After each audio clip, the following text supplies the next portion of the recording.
The 3DEXPERIENCE platform is a good way to share files between you and your colleagues. But first, the files need to be saved to the platform to do so. Hello everyone, my name is Joakim and I'm a certified SOLIDWORKS expert and will help you get going with the platform. As you could see earlier, my colleague couldn't see my file. Therefore, in this video you will learn how to save a file to the platform so all your colleagues can see what you have created and start using it as well.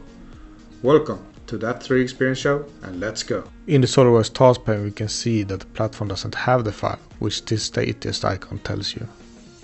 In the top you can select which collaborative space you want to save to if your company uses more than one.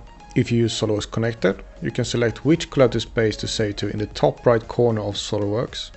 And if you use desktop SOLIDWORKS with the add-in, you select this in the settings under My Session. There are two ways to initiate the save to the platform. If you prefer to use the key binding, you will use the Ctrl-Alt-S. This can of course be changed inside SOLIDWORKS. The other way is to right click on the file and hit save. Here we can check a box if we want to give it a new revision right away. It is also possible to change the collaborative space here. We can also find a bookmark icon here, but how to use it we will cover in another video. Press save to finalize the save.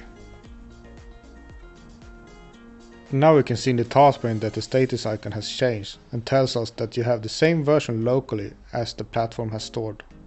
So that's it for today. Now you can save and collaborate with your colleagues on the platform. If you made it this far, please leave a comment on topics you would like to be covered and hit the like button if you liked the video.